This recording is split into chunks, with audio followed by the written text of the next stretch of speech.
On the Edge with April Mahoney Brains. You're at your favorite podcast. Oh, yes, the place, the space where the conversations are pointed, the guests are sharp, and the responses are never dull. Today, Brains, we are working with a surgeon. Oh, yes, this is an ear, nose, and throat surgeon, Dr. Melinda Thacker. And I love doctors, nurses, and teachers. They're my favorite people on the planet because they could have been plumbers, gardeners, chefs. But what they decide to do is they work on the behalf of us. And it's a stressful job, Brains. It is a stressful job. And it's very intricate and it's very detailed. But we forget that they're people too. And it's so funny when I go into the doctor's office and my doctor says, "Oh, I got to pick up my prescription." I kind of look like, "You're not supposed to be sick. Nothing's supposed to be wrong with you. You're supposed to be perfect." But this is for the perfectly imperfect. This is for the surgeons that are struggling. And Dr. Thacker is also a coach, and she's coaching these great individuals through the process. So let's welcome her to the show. How are you? Can I call you Dr. Mel? You can call me Mel. Just Mel is fine. Just Thank you. Mel? Yeah. With all those degrees and all those surgeries, honey, you need that DR in front of your name. You deserve it. Yeah, if you want to, that's fine, but it's all the same to me. Okay. Well, thank you so much for being here on the edge with me and my brains. Tell us a little bit about you and how you show up in the world. Thank you for having me. Very honored to be here. A little bit about myself. Let's see. I am basically a poor kid who comes from the Midwest, who comes from a family of no graduate degrees, no doctors. And at the age of 13, I decided, you know what, that is my path. And I stuck to it and I made it happen. And I did it with the thing between my ears, my brain. And it was hard and it took grit and it was really challenging. And there were a lot of low points and a lot of high points, and I did it. And then I realized once I finished that nobody prepares you to go out into the world. You're basically on this escalator up this mountain of external validation. And then you finish and you're like, now what? Like, how do I define success? What is important to me? Is it making money? Is it doing surgeries? Is it buying a big house? Is it having kids? Is it getting married? What is life? What does life mean for me? How can I make this one precious chance that I have on this earth mean something? How can I be in my 90s, God willing, right? And looking back and thinking, that's my life. I did that. I created that. I'm so proud of my legacy. And I'm telling you, I don't think it's money in the bank or surgeries done or hand-eye coordination or abilities or intellect or being in your ego, being very proud of your brain. It has to do with what you create, and it has to do with following your fascination. Fascination being defined as attention without effort. And I think if we do that, we're like the happy Sisyphus. I love the whole idea of Sisyphus, who's pushing the boulder up the mountain. I guess he was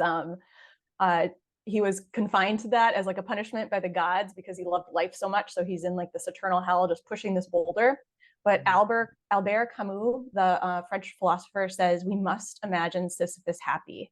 And I love that statement because you can become a happy Sisyphus. It's the grind. It's the getting up and going to work and going to bed and getting up and going to work and going to bed. And it feels like we are Sisyphus pushing a boulder. But if we're in our ego, if we're trying to be, like the smartest person in the room and have some external validation for that, or be the best surgeon in the world and find external validation for that, we're going to create our own suffering. We're going to lose momentum. We're going to be an unhappy Sisyphus. But if we're doing something because in our heart of hearts, in our truest nature, we love it and we're following our fascination, it's attention without effort. We're just like, oh, a boulder? Let me just push you up this mountain. And we just keep going and going. Yeah, but, then we create something beautiful. Our ego is the gateway to the soul. And it needs to be fed, it needs to be nurtured, It needs to be modified, it needs to be manicured.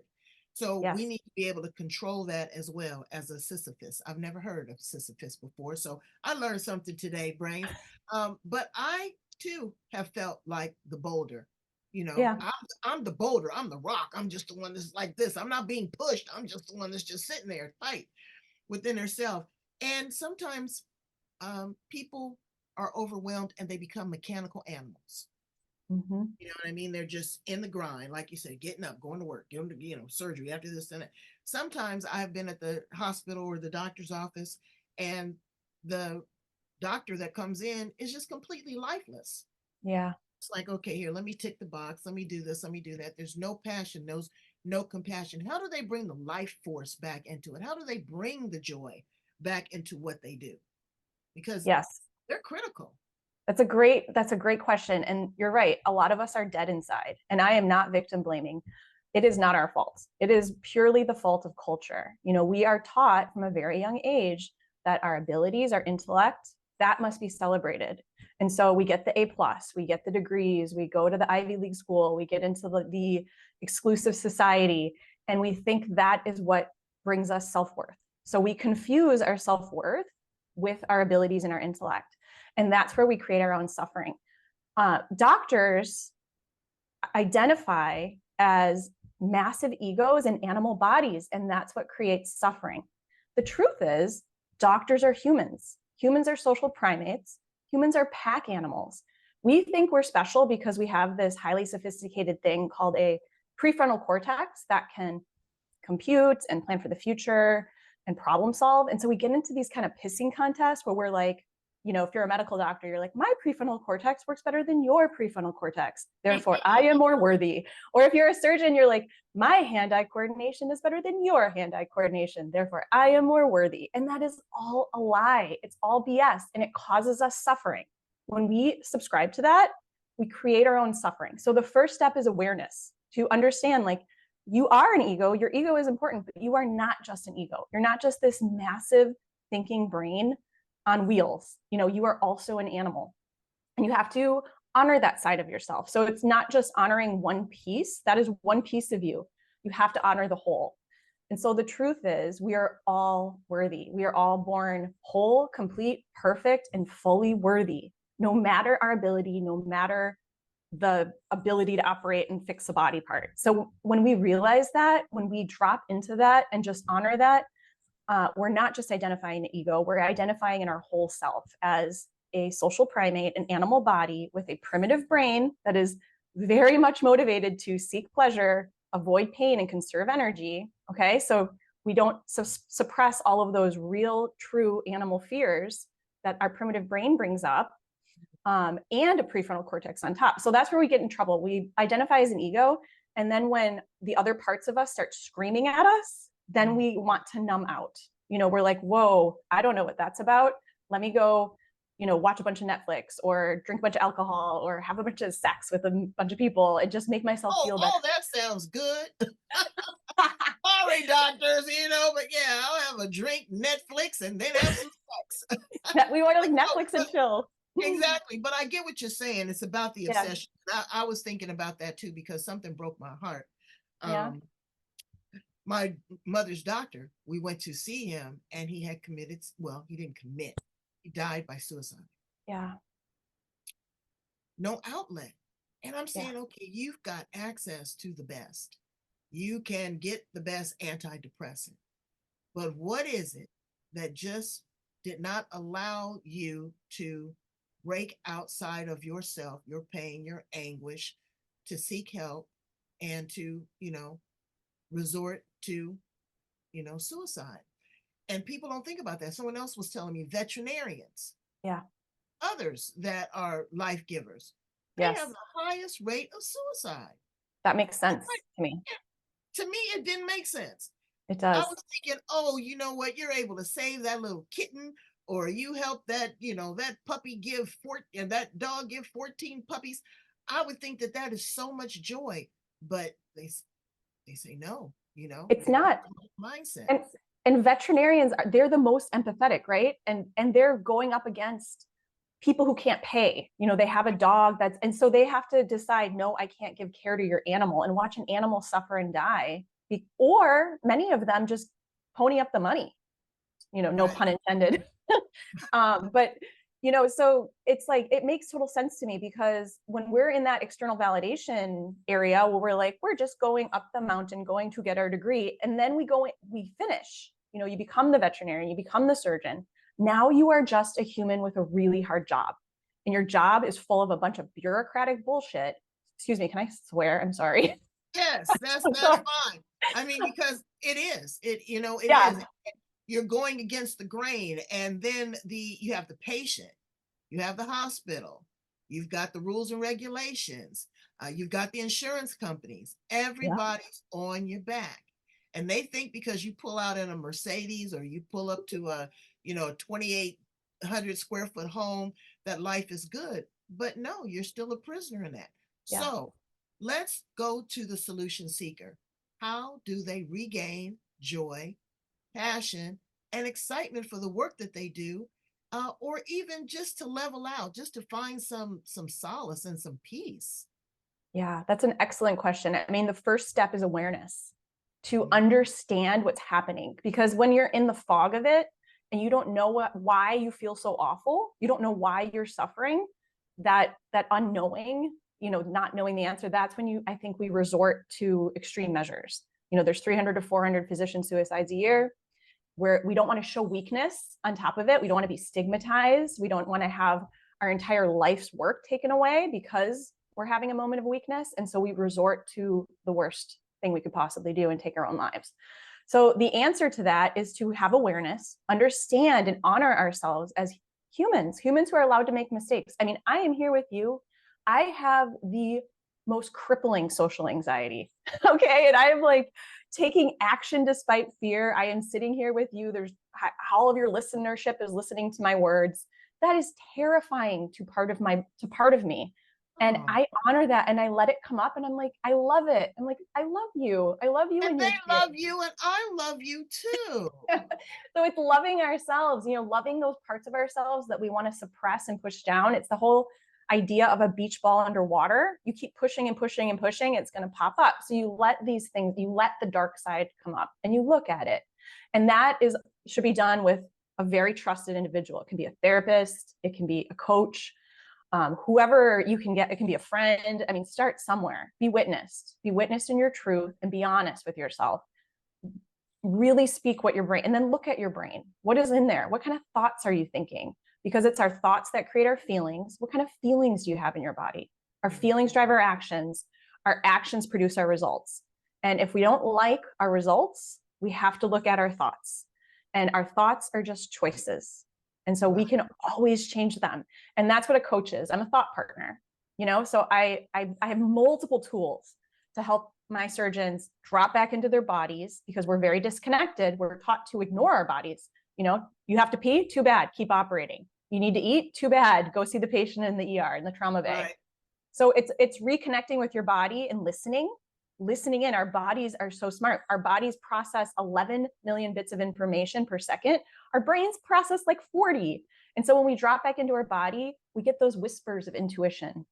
It's like a little, to train an animal, you have to give it praise. Animals learn by praise 50 times faster than they learn by beating it. You can't beat yourself into becoming better. You can't beat yourself into being skinnier or smarter. You have to, just like you would train a dog. The Debbie Downer. You can't drink, you can't watch Netflix, you can't have sex. You can't be beaten to submission. Oh my goodness. No, I have pro-sex. You can do that. Yeah, no, I get what you're saying. I totally get what you're saying, all jokes aside, because it's some serious deep down work. And then just imagine the surgeon that's done it for 10 years. Or imagine the resident that's there, almost 23 hours a day. Yeah. With hours sleep.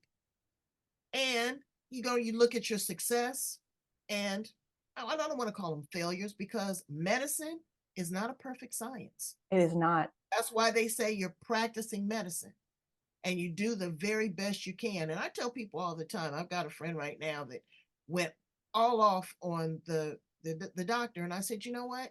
Doing the very best they can. Do you realize how many other patients that they're seeing?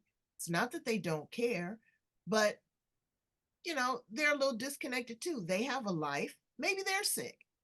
Maybe their mom's sick. Maybe their kid's sick. Maybe they're broke. You don't know what the underlying message is. So when you're dealing with your physician, number one, and this is from a patient point of view, My mother used to always say, you don't mess with people that serve your food and give you your medicine. Say you Sage be kind, advice. but be kind. Have a conversation. If you don't like the results that you're getting, have that conversation. If that's not working for you, you have options, you have choices. You can always pick another physician.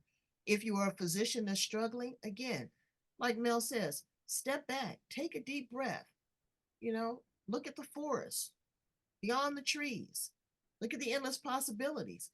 Recant and go back to why you started this from the get-go. Maybe your parents pushed you into it. You're going to be a surgeon, you're going to be this. Or you could have had a will and a desire like Mel that says, you know what, I'm going to break this cycle, and I'm going to show my family what I can do, and I'm going to be proud of myself, and I'm going to go into this work. But not only am I going to go into this work, I'm going to create another niche where I'm going to help others, and not just in the operating room, but I'm going to be able to hold your hand. I'm going to have a conversation with you. And I think that that is beautiful. And I think that it's very selfless, and it Yeah. takes a lot of capacity. Not only, like I said, you're dealing with your schedule, you're dealing with your practice, but you're dealing with a set of egos. And Yep. you got to break through that first before they can trust you. Because, of course, it's difficult when everybody's the smartest one in the room. Oh, April, it is like peeling an onion. And it takes a lot of trust and a lot of time and a lot of compassion and self-compassion. I always say I tell my kids this all the time. You cannot have outrage without enrage. Mm. People who are kind to themselves do not go out and yell at other people and act a fool. People who are kind to themselves are kind to others. And so it starts with self-compassion, because there is very little self-compassion in my surgeon clients. There is a lot of beating themselves up. There's a lot of emotion suppression, and just, they're all very action oriented. They have never looked inside. They've never looked at what's in their brain or felt what's in their body. And so it starts with really taking a look, shining a light in there, identifying what's there, putting it out, holding it in your hand, and then making a deliberate, conscious choice. Do I want to continue with this, or do I want to up level? Do I maybe want to shift? And it's little tiny shifts. They're like baby breakthroughs, is what I call them.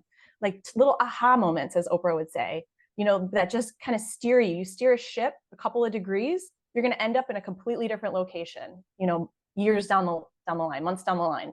And so that's the whole idea. I mean, look at your career.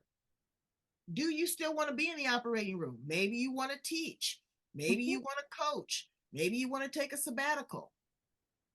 Sometimes you can just say, you know what? Okay, I'll take a time out.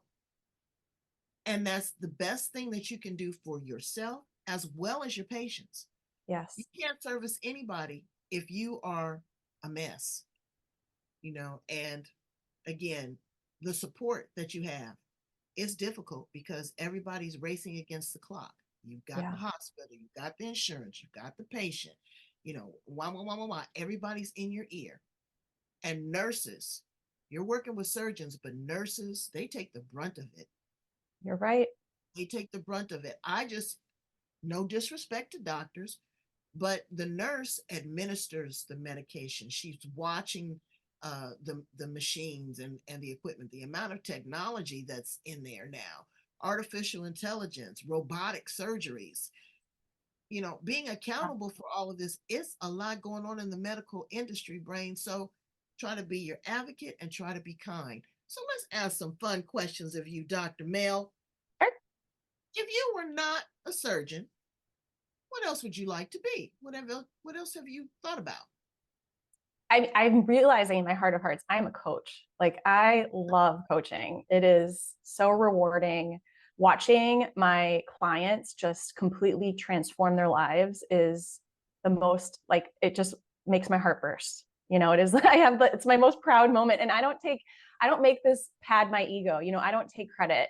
It is totally them. I am there along with them, kind of just like bringing them up the mountain, like, come on, we're on a journey, as their partner, but they are doing all of the heavy lifting. And I'm just such a proud coach. And like, that is absolutely the latter half of my life. I'm 40, 44, gonna be 44. So this is kind of like my new passion, my new love.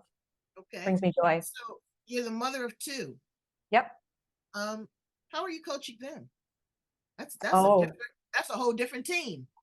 Yes. And I love it. So we just implemented this thing called the marble jar.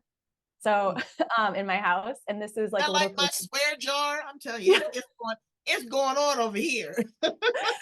I don't know if that would, well, actually, we don't swear too much in here. My kids are pretty good, but my 8 and 10-year-old, yeah. In the morning, they kind of get at each other because they're trying to get to school. And it's been I've had a hard time trying to get them to not jump down each other's throats. So I realized they're just stressed out. They don't want to be late. And so they're not being kind. And so the marble jar is going to serve to support our tribe, our little tribe of 4. So whenever we do something to support our little community in our house, we put a marble in. If somebody does something like starts, getting down their sister's throat in the morning, with unnecessarily, then we take a marble out. And so that's been like really motivating for them because, my daughter helped my son with his bags as he's going into school, and she got a little marble. My husband cleaned the hamster's cage. We're like, oh, he's part of the family, put a little marble. So we'll see where this goes, but that's like my new little coaching tool. We all need an incentive. I do that for myself. I have a list. I have 5 boxes that I need to tick off every day. And at the end of the day, I give myself a little gold star like I did in elementary school. I I love it. remembered one day how that made me feel. Oh, when I looked and I had more gold stars than everybody else, again, I just thought I was the best. So I said, reward and recognize. That's what we have to do. Yes. You have to go back and pat yourself on the back. And Don't wait for celebrate. outside, yes, and don't wait for outside validation. No, It's you great celebrate when you. people and male applaud you. It's great, but when you can look in the mirror and say, you know what? Damn, I did a good job. Yeah. You know, I took a day off. I called in sick today and I just, went to the beach and did some self-care. Went and got a manicure, pedicure, or I finished a course or I finished a book or, I cleaned the hamster's cage. Those those things are important. It's the little things, brain. See, you're looking for something grandiose. You're looking for Mhm. this big supersized reward. And it's not about that. It won't It's bring you happiness. no, it's incremental changes, little bit at a time. That's why we don't hop like kangaroos. That's like we walk. It's Turtle simple. steps. Exactly. Exactly. If you're an appliance in the kitchen, what appliance would you be? I have never thought of that question. I mean, the first thing that comes up is that mixer that mixes the cake batter. But and I love this question because these questions tell about your character. So why would you want to be a mixer? I don't even have a reason. That's just what popped into my head. So that's what Really? came out my mouth. But let me think about this. I'd have to reflect. What's my reason? I guess because it has multiple uses. Like we Okay. use it to like fill up our little like Berkey water thing. We use the thing, and then I use it to like make savory dishes and sweet dishes, and it's just kind of like a jack of all trades. But I think from looking at from the outside externally and from what I'm hearing you saying, it's like you like to bring things together. Yeah. You like to Yes. you like to mix them up and Yes. see what comes of that. You don't want this over here, you don't want that over there. You Yes. want it to be together. So that's a beautiful thing. Very Me, insightful. I think I'd be the teapot. I Why? like it hot and steamy. I do. I do. I do. I love it. So that makes me feel good. If you were a flower in the garden, what flower would you be? Oh, I don't know my flowers too much, but we have this beautiful blue, I don't know what they call them, and perennials, I guess. Okay. I can't remember the name of it. I was going to have a mental block with my anxiety. I can't Uh, remember the name of it, but it's grows in New England. It's out in our yard, and it's like this gorgeous blue. okay. Apologize, I don't know the name of the flower, but You it's know what? because of the No, color. that's okay. But it makes you happy. It does. There was something that you said, and can I tap into that? And Mhm. I'm not. It's an observation. It's not a criticism. But you say with my anxiety. Yes. Okay. Is that something that we can change our vernacular and say when anxiety shows up or anxiety is a challenge? But when we take ownership and we say, my anxiety, I hear that you're holding on to something that makes you anxious. Am Yeah. I not hearing that correctly? Just an No, observation.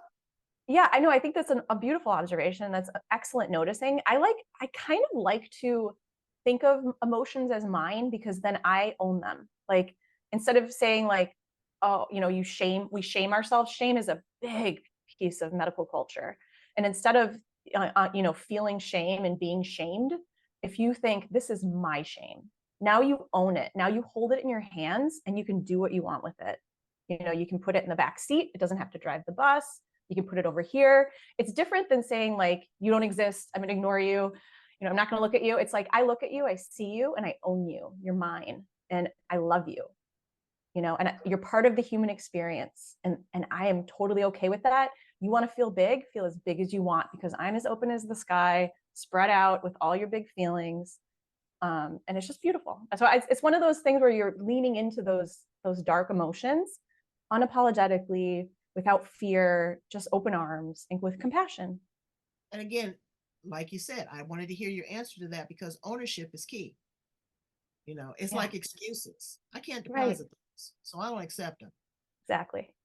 And you can do it again if you own it. Responsibility. I used to love that in corporate America. My boss would call me into the office because heaven forbid I did something wrong, but I would tell her, you were absolutely right. And I didn't realize that. Now that you've brought it to my attention, let me make corrective action. Do you have any suggestions? I tell you, and then I'd go and shut the door, and I'm like, that witch. But in all Fair. transparency, it was a strategy. But Yeah. when in hindsight, when I think about it, I would go back and I would really process what she said, consider the source, but take responsibility, take ownership for it, because then you control it. And you have agency, you have authority, you're in control. Byron Katie, one of the mothers of coaching, says we have three businesses: our business, our own business, other people's business, and the universe's business. When we're in our own business, we have complete control. So it's important to take notice. How often are we in other people's business? How often are we thinking of what they think of us? How often are we in the universe's business? Angry at the weather, the pandemic, that was the universe's business. Right. Do we have lots of thoughts and opinions about it? Something we can't control. So whenever we get back into our own business, then we have control, and we have authority, we have agency, we are driving the bus. All right. Another question. Yes. If you could time travel, past, present, future, where would you land? I wouldn't change anything in my past because I feel like everything happened for me. So I wouldn't go back. I don't think I'd want to go forward either. I think I would probably just, ignore the time machine and not use it. Yeah, you're happy where you are. That's big. A lot Yeah, of I people don't. don't want to stay in the present. They don't want to stay in the present. They want to project into the future as to what if and what could possibly, or they want to go back. I know a lot of people, I ask this question and they want to go back in time to rewrite history. But if you go backwards, you're altering something. You don't know if you're in the present and you go backwards and you alter it, it's not going to be your present. Right. So you have to figure out where you are in this time machine. If you were an animal, what animal would you be and A why? dolphin. A dolphin. Yeah. Because you can surf, you can like play with all your dolphin friends and just, be in the vast ocean, just having a good old time. But you're also smart. And you're smart. You're smart and you're kind, and you're a contributor to society. And Dolphins you're cute. contribute You're so right. much. They contribute so much to science and research, and you're a communicator too. Yep. Do you remember? I don't know how old you are. Do you remember Flipper? Of That was course. Yeah. Flipper was awesome. Flipper and Lassie. Yep. They were the smartest two on TV. They And should bring them adorable. back on Netflix. They should. Yes. And in closing, Dr. Mel, what do you want your legacy to be? How do you want to be remembered? I want to be remembered as a coach who helped thousands of surgeons and helped them find themselves, and buoyed them in honoring their own self-worth that has always been there, but they just haven't recognized it. and hopefully preventing some bad things from happening and preventing surgeons from leaving the field, because I see that happening, preventing surgeons from harming themselves. And if I can do that, if I can even help just one surgeon, then I am so proud of myself. But it would be amazing if I could help multiple, many thousands. You can, by the sound of your voice and this interview.